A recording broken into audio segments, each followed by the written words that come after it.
Ibu, Bapak, Saudara-saudari, para romo, bruda dan para suster yang dikasihi Tuhan, serta para sobat api karunia Tuhan. Selamat Paskah. Masih dalam suasana sukacita Paskah, pada episode ini kita diajak untuk mendalami kisah sengsara dan kisah kebangkitan menurut Injil Markus. Para sobat pasti masih ingat ketika masa Prapaskah, ada jalan salib. Dan dalam ulasan ini akan disampaikan bahwa jalan salib dapat kita maknai dalam Injil Markus.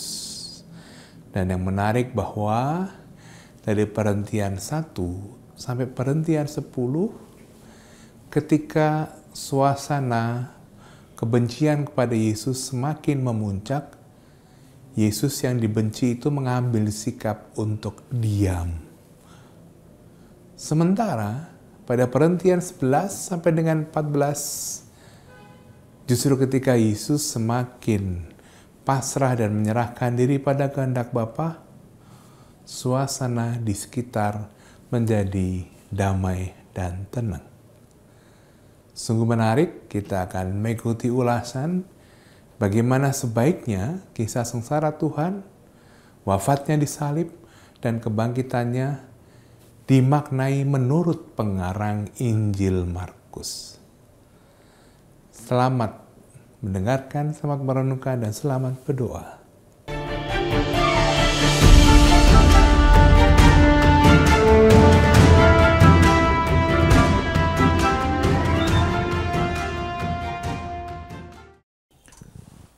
Saudari-saudaraku yang terkasih, dalam percakapan kali ini kita akan menyelesaikan percakapan kita tentang sengsara Tuhan kita Yesus Kristus.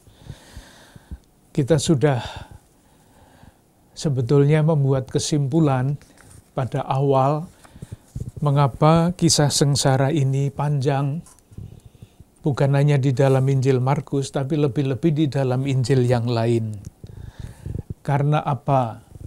Pertama, kisah sengsara Yesus atau sengsara serta wafat Yesus adalah wujud dari kasih Allah yang tanpa batas, bukan kecelakaan. Biasanya kasih itu akan diingat, dirasakan, diceritakan kembali dan terus-menerus, sehingga kisahnya semakin lengkap dan semakin panjang.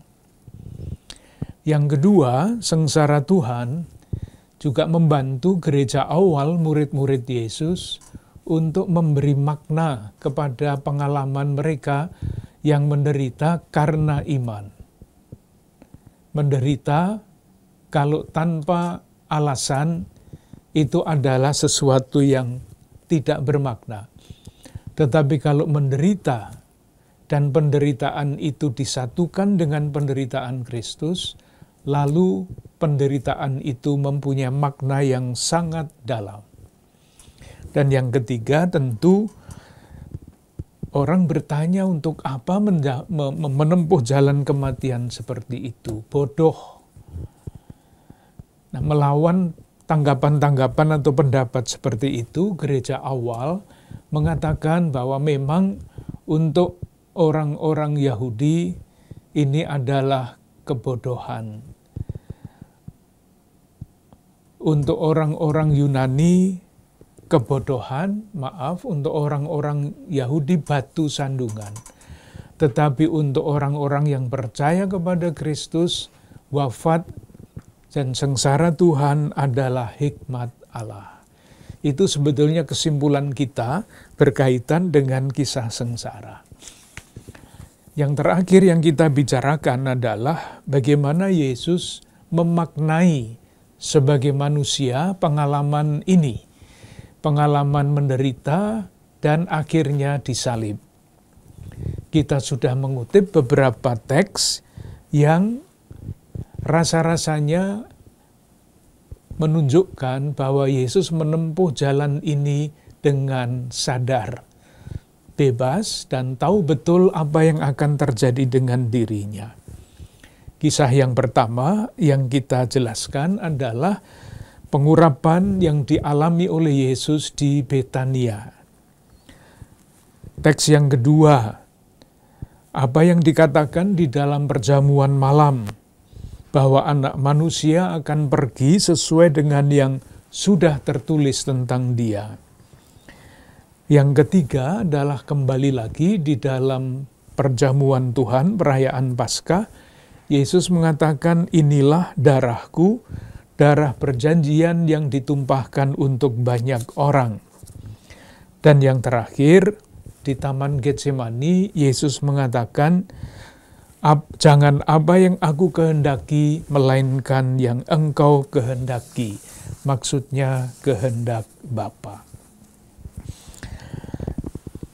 Yang terakhir, tidak akan dijelaskan, tetapi silahkan nanti mencoba sendiri bagaimana kalau kita membaca kisah sengsara menurut Injil Markus, kita bisa membuat yang biasa kita sebut jalan salib.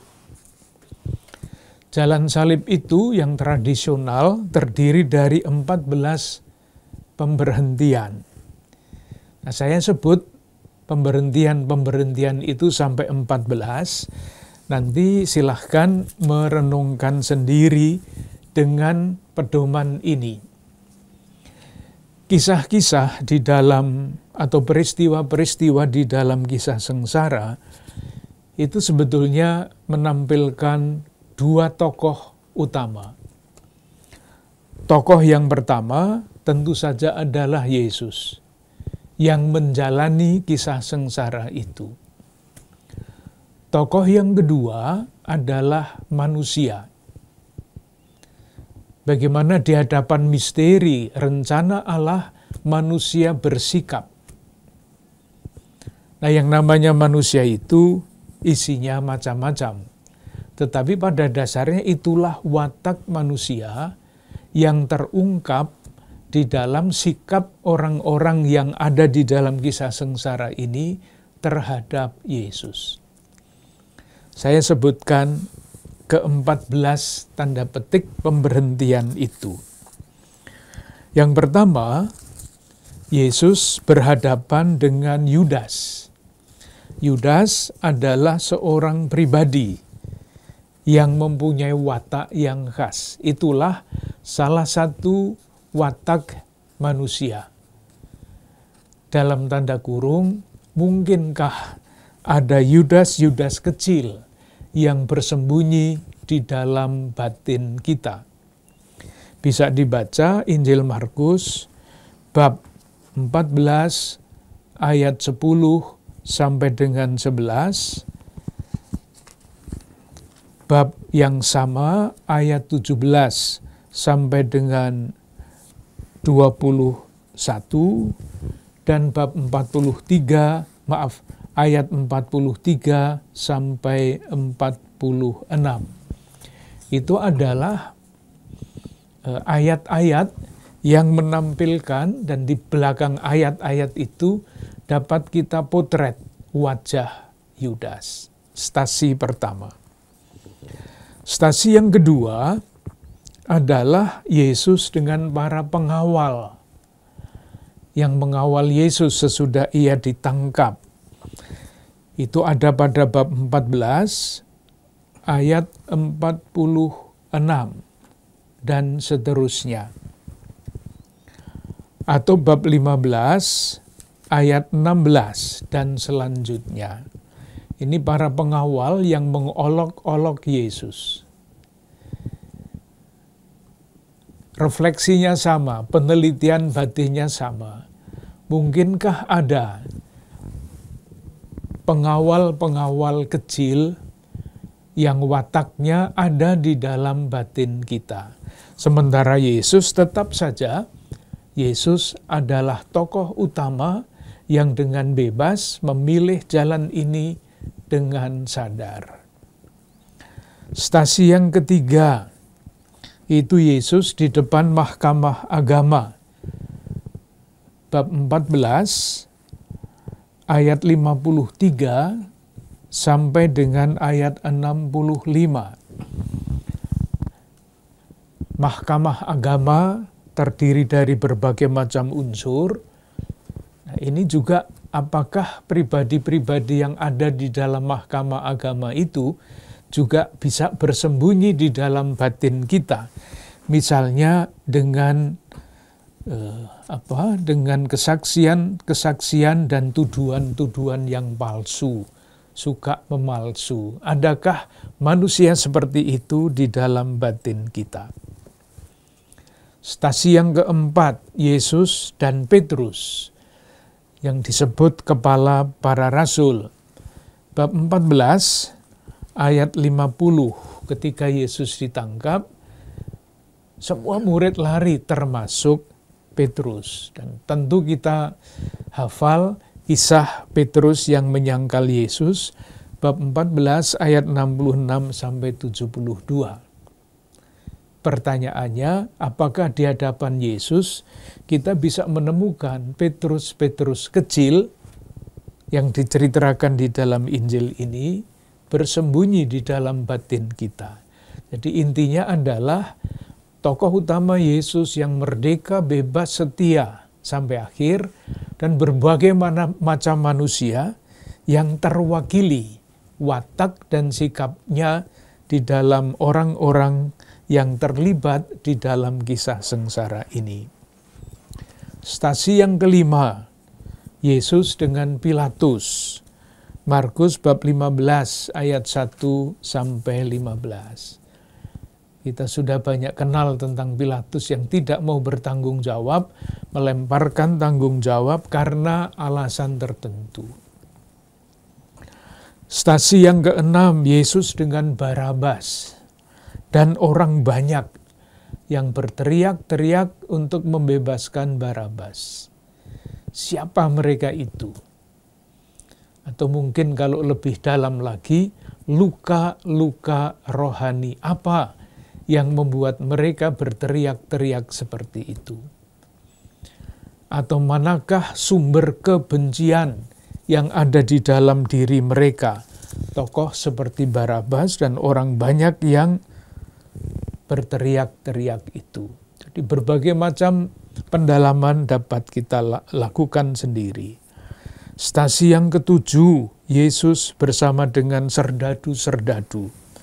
Bab 15, ayat 16 sampai dengan 20a, Yesus diolok-olokkan. Siapa yang mengolok-olok ini? Kenapa mereka sampai ke situ? Pasti ada sejarahnya, pasti ada alasannya. Yang berikutnya, stasi yang ke-8, Yesus dan Simon orang Kirene. Markus bab 15 ayat 20b. Siapakah menurut penangkapan saya Simon orang Kirene itu? Tentu gambar tentang Simon orang Kirene menurut Markus nanti kalau bisa dibandingkan dengan gambaran pada Lukas itu akan menjadi semakin menarik. Stasi yang ke-9, Yesus dengan para penyalib, orang-orang yang menyalibkan Yesus. Bab 15 ayat 21 sampai 28.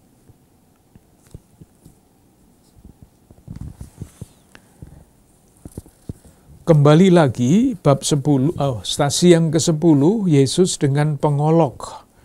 Bab 15 ayat 29 sampai 32. Nah, sampai di situ, sampai dengan stasi yang ke-10, itu penderitaan Yesus semakin tinggi. Perlakuan orang-orang yang melawan Yesus itu semakin kuat.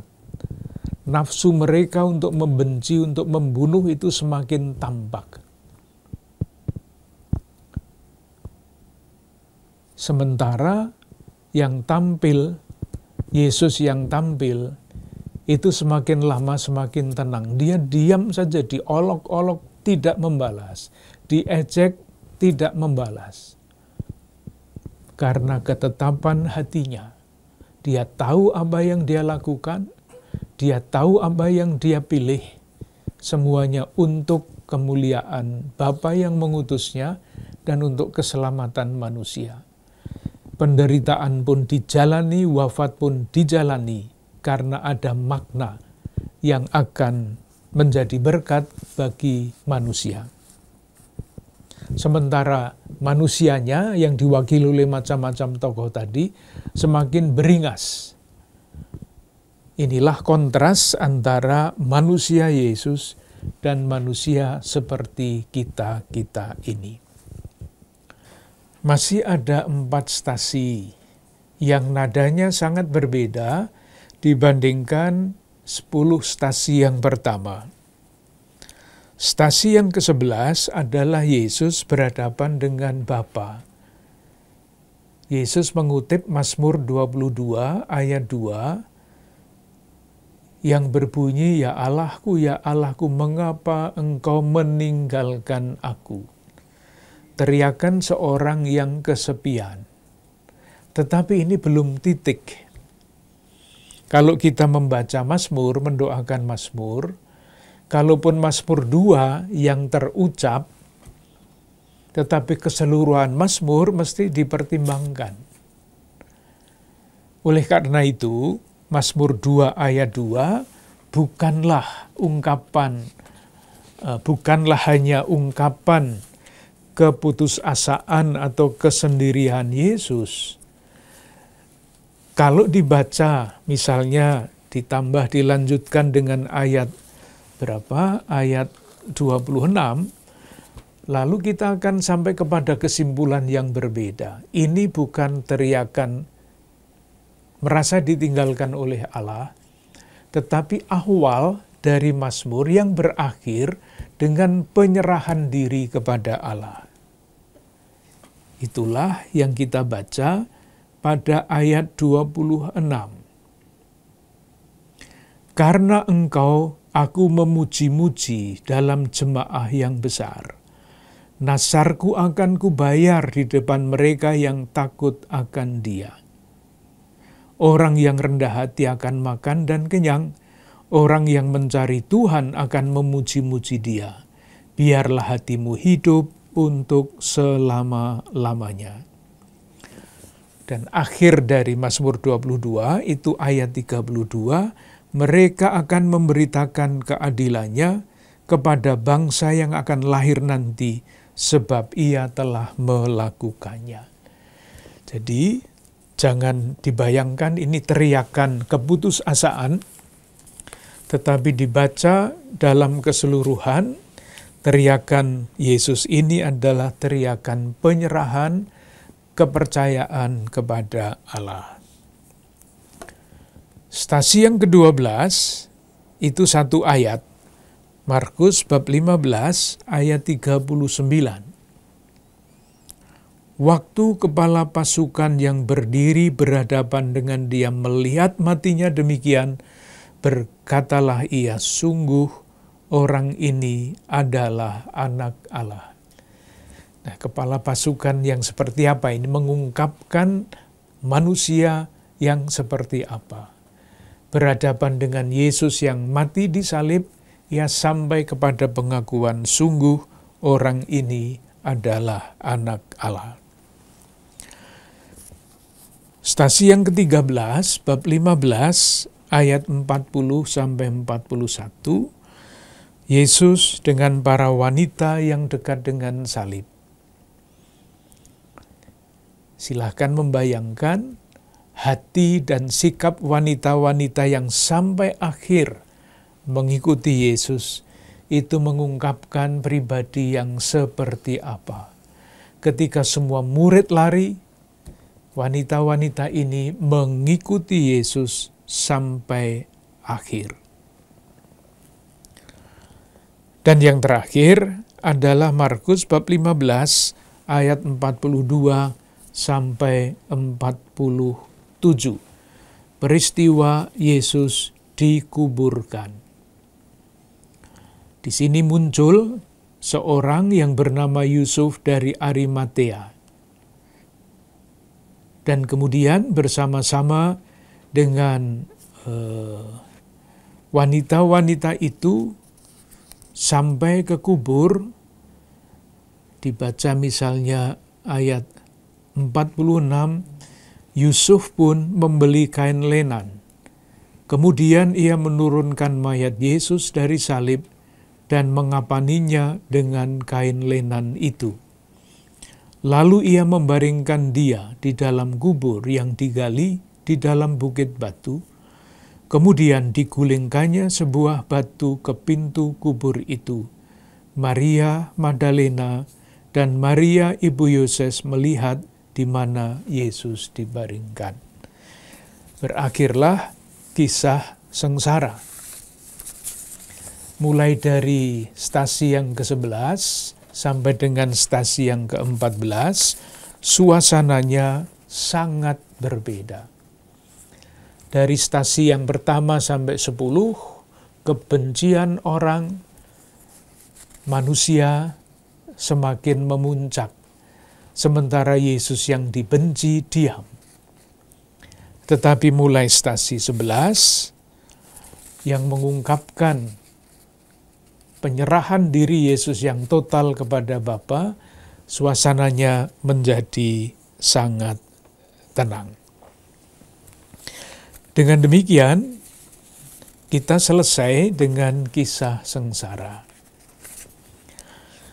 Bagian yang terakhir adalah kisah kebangkitan Yesus menurut Markus.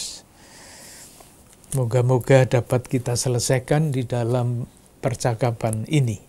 Lalu kita akan memulai sesuatu yang lain. Kisah kebangkitan Yesus. Sebelum kita masuk ke dalam renungan yang lebih rohani, saya ingin mengajak saudara-saudara sekalian untuk mengerti masalah yang dihadapi oleh para penafsir kitab suci, para penafsir kitab suci. Moga-moga kita masih ingat ketika awal dulu dalam acara Api Karunia Tuhan beberapa waktu yang lalu, sudah lama, kita berbicara mengenai apa itu kitab suci. Kitab suci bukan kitab yang jatuh dari surga, dari langit, bukan. Wahyu bagi umat Kristiani adalah pribadi Yesus Kristus. Dan ketika orang percaya kepada Yesus Kristus, dengan ilham Roh Kudus, tidak semua orang mempunyai ilham Roh Kudus itu, para penulis menuliskan kesaksian imannya. Silakan membayangkan pada zaman itu belum ada mesin ketik, belum ada mesin fotokopi. Yang ada adalah tulisan tangan. Nah, kitab suci misalnya Injil Markus yang ditulis dengan tangan ini beredar.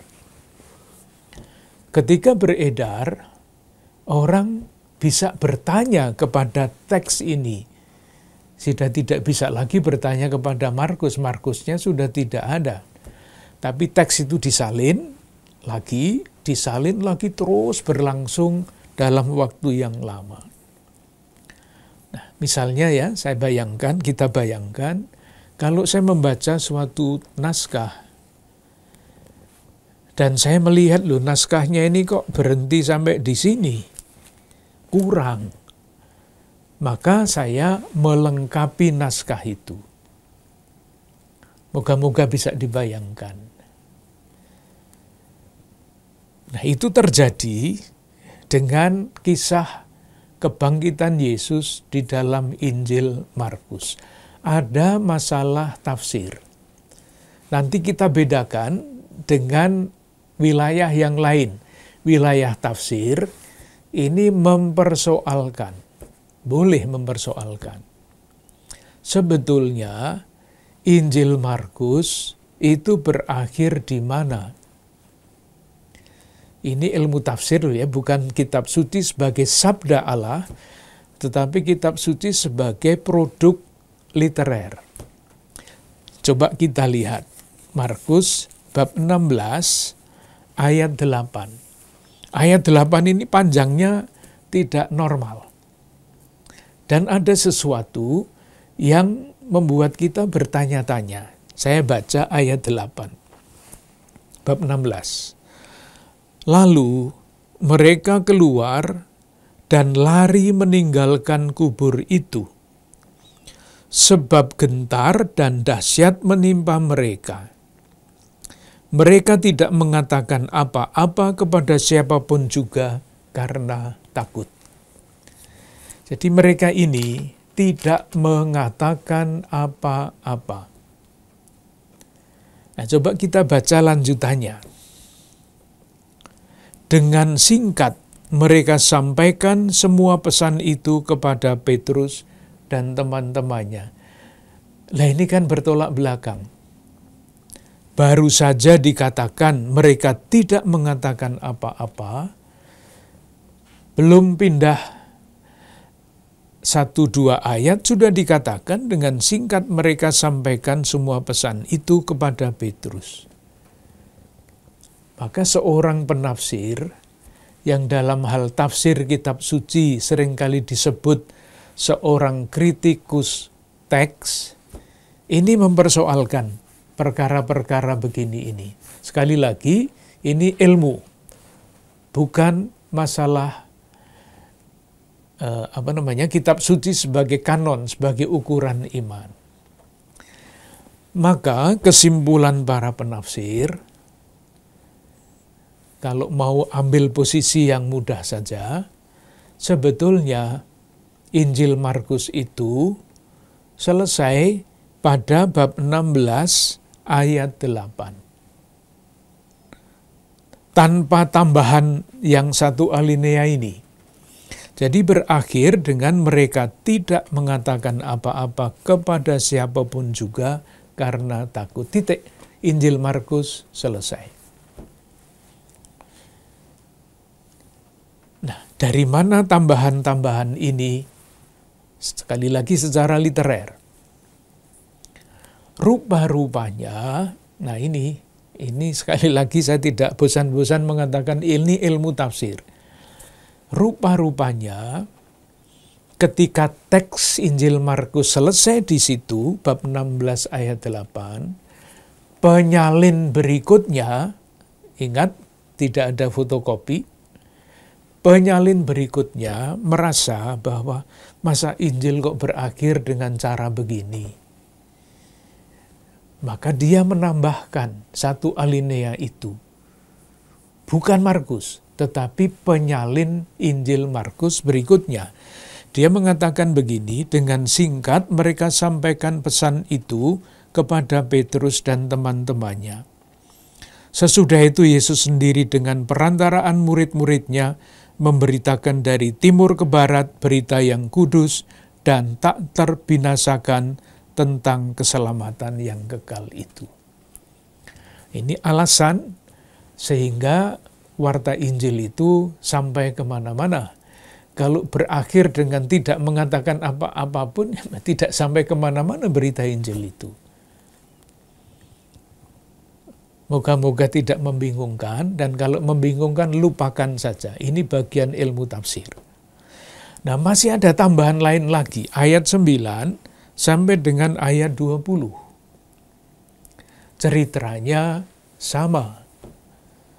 Mungkin tambahan ini oleh penyalin yang lain lagi menyingkat kisah-kisah penampakan Yesus yang ada di dalam Injil Lukas, Injil Matius, Injil Yohanes, diringkas, dimasukkan di sini. Misalnya, ayat 12. Ini kan ringkasan dari Injil Lukas bab 24. 2 murid Emmaus. Kisahnya panjang itu 2 murid Emmaus. Dari bab 24 ayat 13 sampai 35. Di sini hanya 2 ayat singkatan. Sesudah itu ia menampakkan diri dalam rupa yang lain kepada 2 orang dari mereka ketika keduanya dalam perjalanan keluar kota. Lalu kembalilah mereka dan memberitahukannya kepada teman-teman yang lain, tetapi kepada mereka pun teman-teman itu tidak percaya.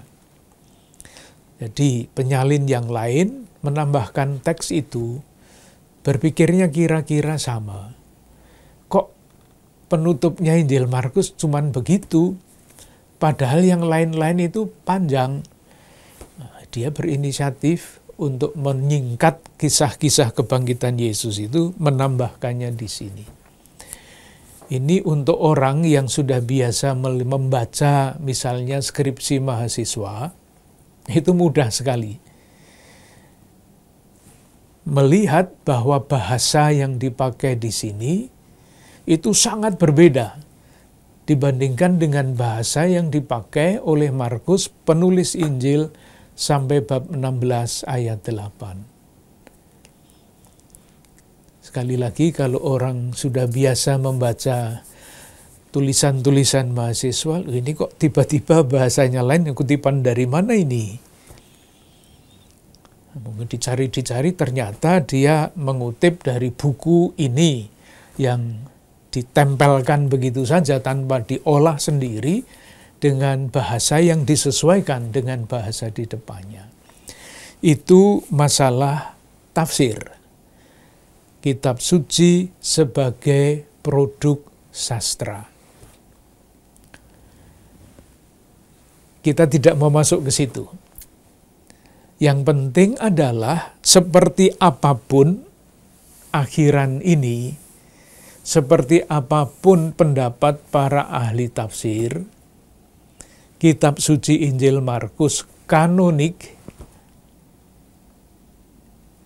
yang diterima sebagai Injil Markus itu sampai bab 16 ayat 20. Jadi berbeda teks kitab suci sebagai produk sastra dan kitab suci sebagai kesaksian iman tentang Yesus Kristus.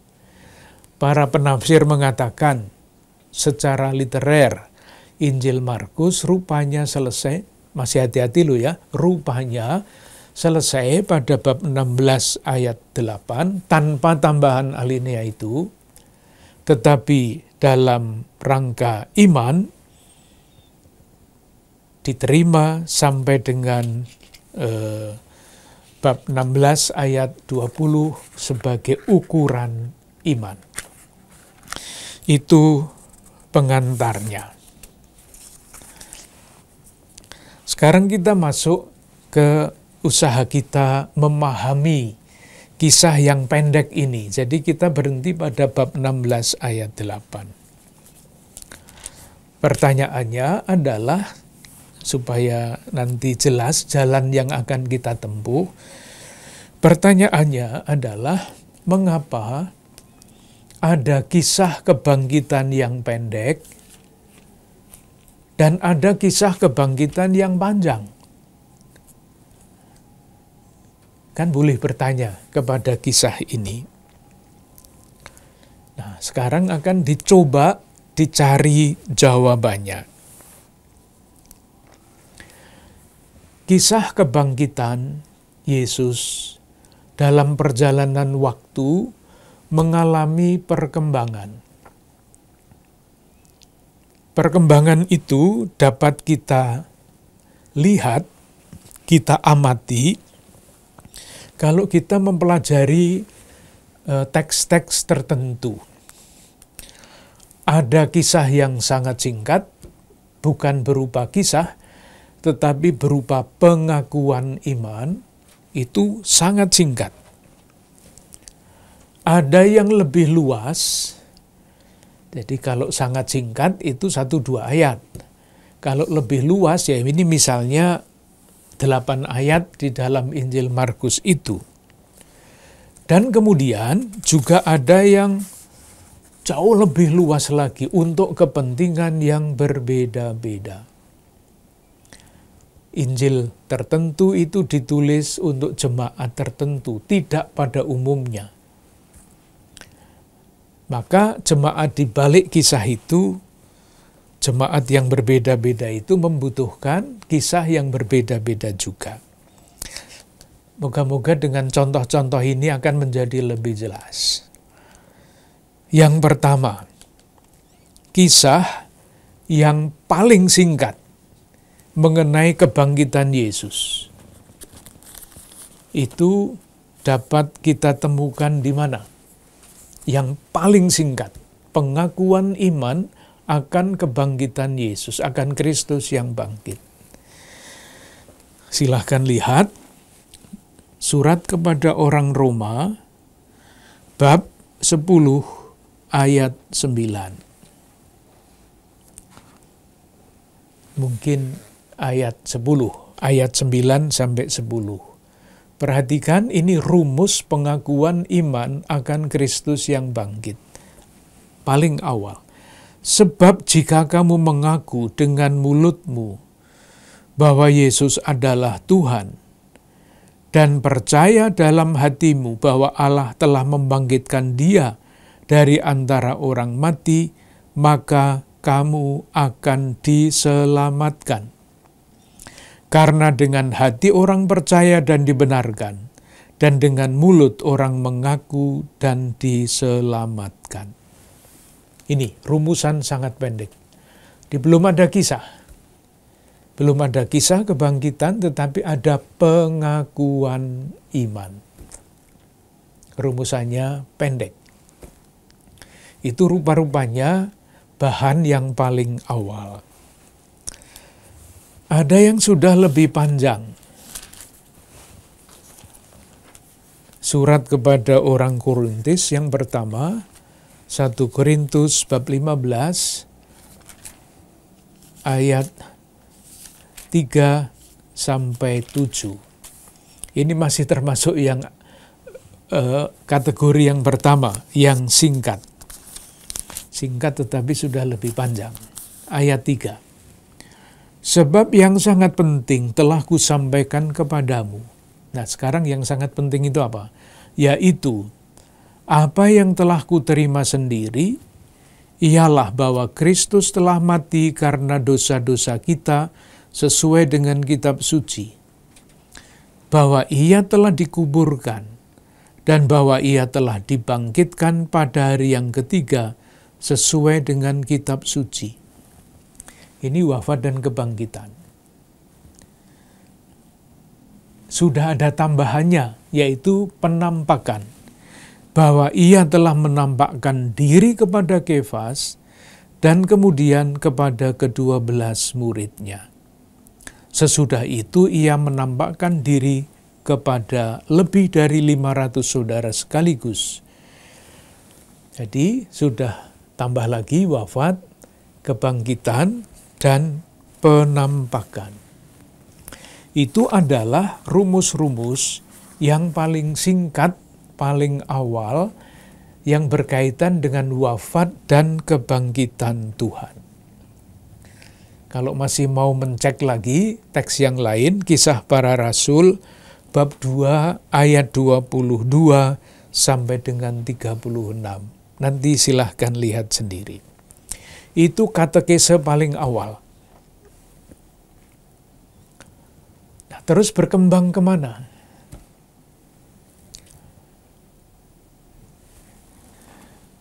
Katekese berikutnya, karena kebutuhan murid-murid Kristus, dikembangkanlah kisah kebangkitan yang pendek itu. Misalnya Injil Markus, yang 8 ayat itu. Salah satu usaha mengembangkan itu kita temukan di dalam Injil Lukas bab 24 yang tadi sudah kita singgung. Yesus menampakkan diri di jalan ke Emmaus. Bab 24 ayat 13 sampai 35. Ceritanya menjadi panjang. Yang awal itu hanya 2 ayat, di dalam Injil Markus 8 ayat, di dalam Injil Lukas, kisah Emmaus itu ayatnya 22. Jadi panjang. Karena apa? Kembali lagi, kisah yang penting itu dikembangkan dengan segala macam cara supaya dihayati oleh umat. katekisenya apa? Nah, kisah ini kan berakhir dengan pemecahan roti. Dan sesudah roti dipecah-pecahkan, kedua murid itu ingin supaya Yesus tetap tinggal di sana, bab 24 ayat 29, tinggallah bersama-sama dengan kami, sebab hari telah menjelang malam dan matahari hampir terbenam. Kemudian ketika Yesus memecah-mecah roti dan memberikannya kepada mereka, ketika itu terbukalah mata mereka dan mereka pun mengenal Dia. Belum selesai, tetapi Ia lenyap dari depan mereka, dari tengah-tengah mereka. Ini katekisenya apa? Kalau kita mau berjumpa dengan Kristus yang bangkit, silahkan ikut di dalam Ekaristi. Itu pesannya. Jadi Kristus yang bangkit itu tidak hanya hadir pada zaman dulu ketika Ia bangkit dari antara orang mati, tetapi Ia tetap dan terus hadir di dalam gereja sebagai yang bangkit, dan itu dapat kita rasakan, kita alami di dalam Ekaristi. Berjumpa dengan Kristus yang bangkit. Maka digambarkan Ia lenyap. Itu dalam tanda kurung pesannya adalah, saya tidak ada lagi di sini. Kalau kamu mau berjumpa dengan saya, ikutlah upacara-upacara pemecahan roti ini. Pesannya kira-kira seperti itu. Lama-kelamaan, pesan katekese sakramental ini juga berkembang. Berkembangnya kemana? Nah, kalau kita mengikuti Kristus yang bangkit, akibatnya apa bagi kehidupan kita? Namanya katekese moral. Pengaruh wafat dan kebangkitan Kristus untuk saya itu apa? Jadi bukan hanya ikut Ekaristi sesudah itu mencuri lagi, bukan. Tetapi sesudah berjumpa dengan Kristus yang bangkit, antara lain di dalam Ekaristi, kita harus bagaimana? Ini jawabannya. Saya kutip misalnya surat Rasul Paulus kepada jemaat di Kolose. Filipi, Kolose. Bab 3 ayat 1. Ini nanti dibacakan pada hari Raya Paskah. Saya baca. Karena itu, kalau kamu dibangkitkan bersama dengan Kristus, jadi orang yang percaya kepada Kristus yang bangkit, itu secara rohani ikut dibangkitkan bersama dengan Kristus. Konsekuensi moralnya apa? Dikatakan di sini, carilah perkara yang di atas, di mana Kristus ada duduk di sebelah kanan Allah. Pikirkanlah perkara yang di atas, bukan yang di bumi. Sebab kamu telah mati, dan hidupmu tersembunyi bersama-sama dengan Kristus di dalam Allah. Nah, sekarang, apabila Kristus yang adalah hidup kita menyatakan diri kelak, kamu pun akan menyatakan diri bersama dengan Dia dalam kemuliaan. Itu konsekuensi moral dari iman akan Kristus yang bangkit. Jadi ada rumus pengakuan iman, surat kepada orang Roma bab 10 ayat 9-10, di dalam 1 Korintus bab 15 ditambah dengan penampakan, berkembang terus kisah-kisah itu, diperluas untuk katekese, contohnya Lukas bab 24, kemudian ditarik kesimpulan moral dari iman akan kebangkitan itu. Misalnya, Surat kepada orang Kolose bab 3 ayat 1 sampai dengan 4. Dan masih ada tambahan lagi, yaitu untuk membantu orang masuk di dalam pengalaman mistik. Kristus sudah mulia. Kalau yang biasa kan Yesus wafat dan bangkit ke dalam kemuliaan. Jadi menunggu wafat, bangkit masuk di dalam kemuliaan. Untuk orang-orang yang sudah jauh di dalam iman, yang sering disebut para mistikus, yang mempunyai pengalaman mistik, Yesus yang bangkit itu, Yesus yang mulia itu, sudah bisa dilihat ketika Yesus masih hidup di tengah-tengah manusia di dunia ini. Itu akan kita rasakan mistik seperti itu, suasana mistik seperti itu di dalam Injil Yohanes. Saya kutip bab 14 Injil Yohanes, misalnya ayat 9. Pengalaman mistik, katekese mistik bahwa Kristus yang bangkit sudah dialami di dalam kehidupan ini. Ayat 8, bab 14 ayat 8, kata Filipus kepadanya, Tuhan, tunjukkanlah Bapa itu kepada kami, itu sudah cukup bagi kami. Filipus minta ditunjukkan kepadanya siapa, mana Bapa itu.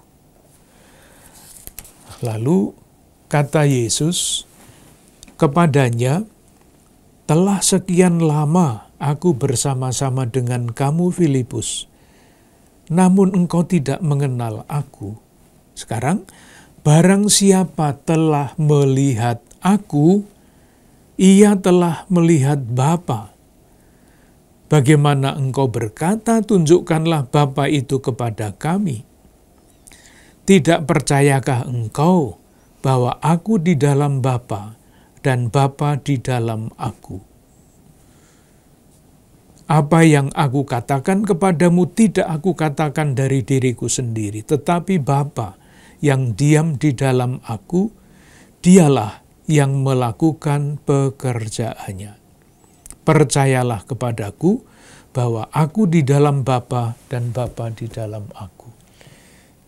Ini di balik rumusan ini ada pengalaman mistik Kristus yang bangkit, yang mulia, bersama-sama dengan Bapa, itu mestinya sudah dapat dirasakan, dialami, bahkan sebelum Yesus wafat sebagai manusia. Ini pengalaman iman yang paling tinggi tentu saja. Tidak mudah untuk untuk sampai kepada pengalaman mistik itu. Moga-moga maksudnya jelas. Jadi ada dua hal penting yang tadi saya sampaikan. Yang pertama, masalah ilmu tafsir, pengetahuan, keyakinan kitab suci menurut ajaran resmi Gereja Katolik, bukan menurut paham-paham yang lain.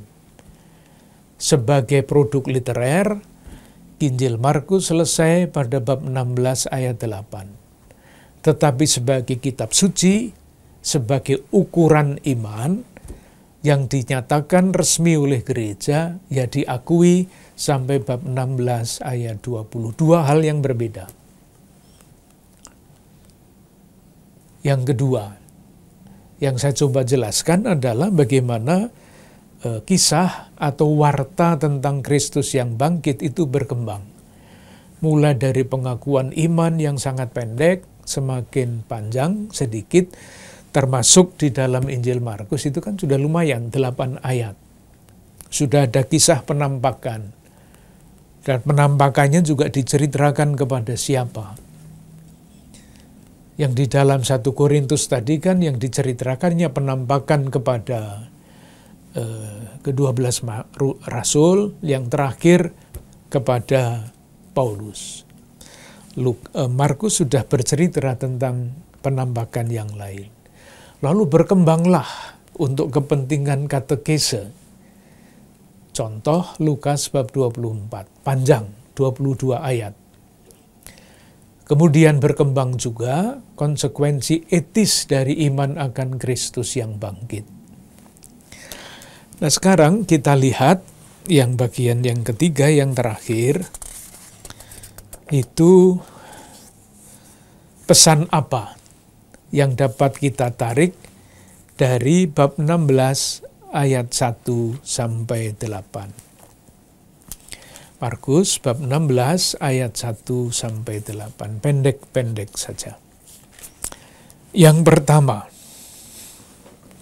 apa pesan Yesus yang bangkit kepada yang menerima penampakan? Ayat 6. Tetapi orang muda itu berkata kepada mereka, jangan takut. 1. Nasihat, jangan takut. Dan boleh ditambahkan di belakang kata takut itu, jangan kamu kurang percaya. Jangan kamu ragu-ragu. Jangan kamu tidak percaya. Itu boleh ditambahkan. Tetapi disimpulkan dengan bahasa itu, jangan takut.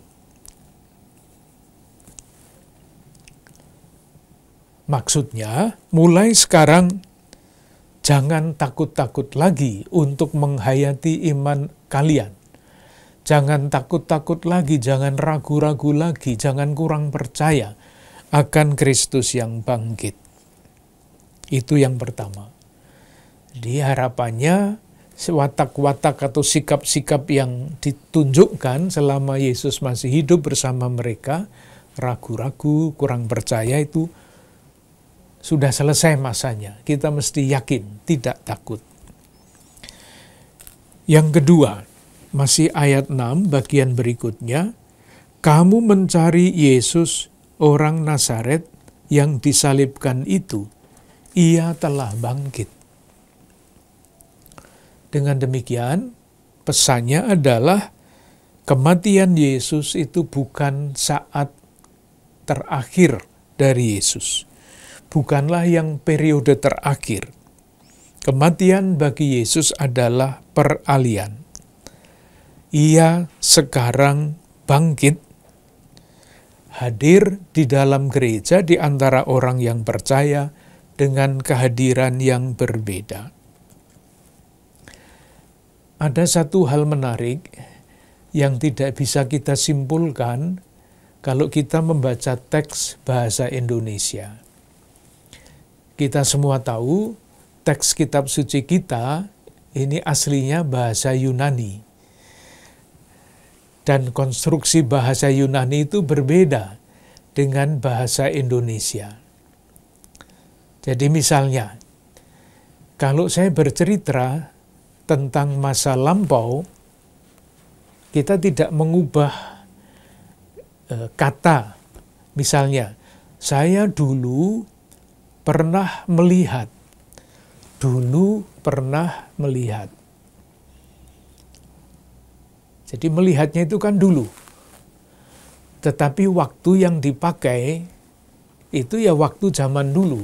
Dulu pernah melihat. Kata melihatnya tidak ada perubahannya. Melihat, dulu melihat, sekarang melihat, besok melihat, sama. Di dalam bahasa Yunani, itu ada yang istimewa.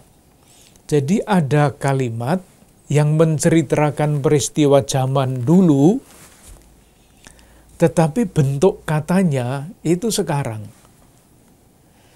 Jadi peristiwanya Yesus kan zaman dulu, tetapi menceritakannya tetap dengan konstruksi kata kerja sekarang. Jadi misalnya dalam bahasa Inggris mungkin lebih mudah ya, kita semua sedikit paham.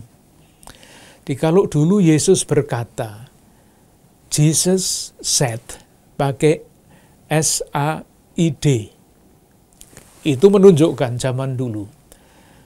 Tetapi di dalam Injil ini, meskipun Yesus itu menampakkan dirinya zaman dulu, Dia tidak mengatakan dalam bahasa Inggris bukan Jesus appeared pakai ed, itu zaman dulu, tetapi memakai bentuk waktu sekarang. Jesus appears pakai S. Jadi yang dulu itu tetap berlaku sampai sekarang. Kalau dulu kan satu peristiwa itu selesai. Tetapi kalau memakai bentuk presens, bentuk sekarang, meskipun terjadinya dulu, tetapi peristiwanya terus terjadi seolah-olah sekarang terjadinya. Itu yang istimewa di dalam kisah ini, bentuk kata kerjanya. Lalu berikutnya ayat 3, ia mendahului kamu ke Galilea.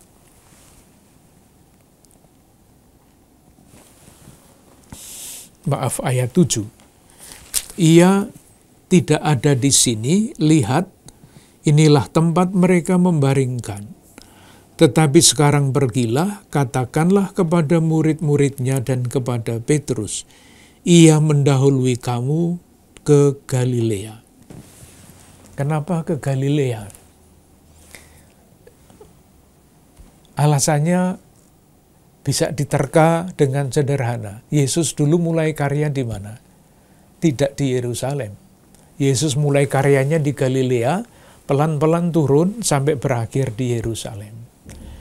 Nah, kalau murid-murid diberi pesan, pergilah ke Galilea, dan kemudian mereka menerima penampakan itu, pesannya jelas. Mereka, 12 rasul itu, dan kemudian gereja mesti melanjutkan, mengulangi lagi apa yang dilakukan oleh Yesus mulai dari Galilea. Sehingga pewartaan gereja, pewartaan para rasul harus sesuai dengan yang diwartakan Yesus, yang dilakukan oleh Yesus.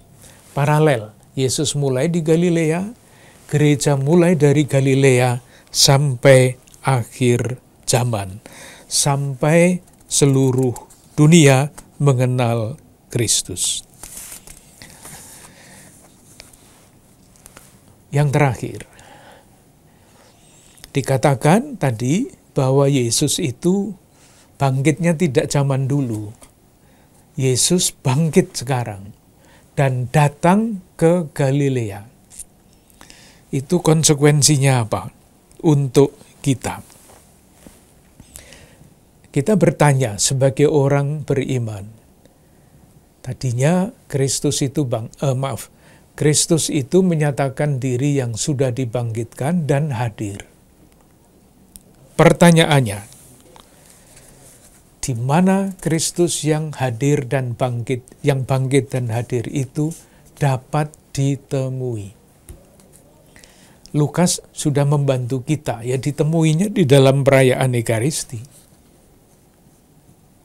Pasti jelas. Tetapi kalau kita mengingat tadi ya, Yesus mulai di Galilea, murid-murid dan gereja juga harus mulai di Galilea. Lalu jawabannya, Yesus hadir ketika tindakan-tindakan Yesus itu diulang lagi oleh murid-muridnya, oleh gereja, kapanpun, dimanapun. Dan tindakan-tindakannya memang bisa berbeda, tetapi akarnya, semangat dasarnya adalah sama, yaitu hati yang tergerak oleh belas kasihan.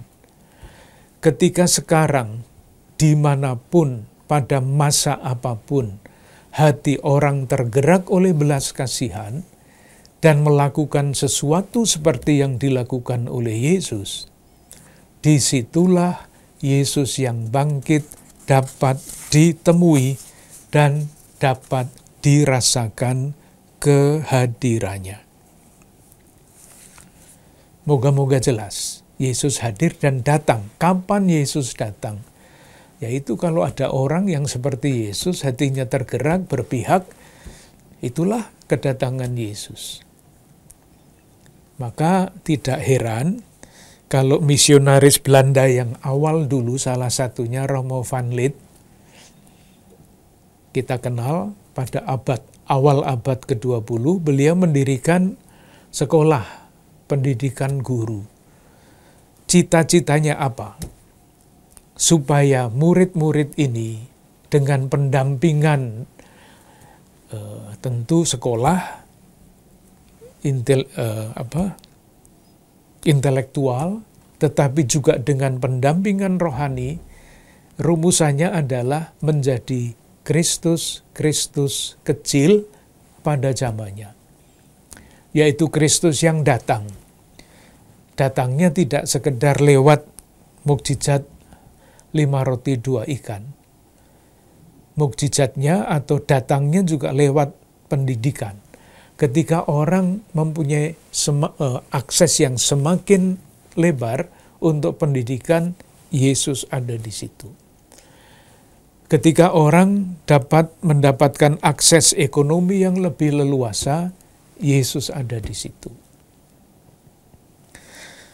Yang sangat terakhir, ada satu hal yang menarik, yang seringkali tidak kita perhatikan, ayat 7. Tetapi sekarang pergilah, katakanlah kepada murid-muridnya, masih ditambah, dan kepada Petrus. Jadi Petrus itu istimewa ini. Kenapa istimewa? Ya pasti karena dia adalah pemimpin para rasul. Tetapi silahkan menempatkan diri di dalam seperti di tempatnya Petrus. Apakah Petrus itu akan melupakan begitu saja apa yang telah ia lakukan terhadap Yesus? Ketika dia menegur Yesus dan menarik Yesus ke samping pada pengakuan yang pertama itu, apakah itu mudah dilupakan? Ke belakangku iblis. Dia dibilang iblis. Bisa luka batin seumur hidup itu kalau tidak diobati. Dia menyangkal Yesus sampai 3 kali. Seperti apapun penyangkalannya. Saya membayangkan Petrus dengan beban seperti itu, beban pengalaman sejarah seperti itu, perlu juga disembuhkan dengan disapa secara pribadi. Dan itulah yang terjadi di sini. Sebetulnya cukup malaikat itu mengatakan, sekarang pergilah, katakanlah kepada murid-muridnya, sudah. Akan termasuk Petrus itu di dalamnya. Tetapi Petrus disebut secara spesifik, khusus. Inilah komunikasi manusiawi yang sangat cerdas. Dengan sapaan yang sangat pribadi itu, saya membayangkan Petrus disembuhkan dari segala luka batinnya di masa lampau. Dengan demikian kita selesai dengan percakapan tentang Injil Markus. Nanti kita maju lagi, membaca dengan cara yang sama, menggunakan hasil-hasil penelitian, studi para ahli tafsir, tetapi kemudian kita mencari maknanya, pesan imannya untuk kita. Percakapan mendatang, moga-moga dapat kita lakukan. Kita pindah ke Injil Lukas. Terima kasih.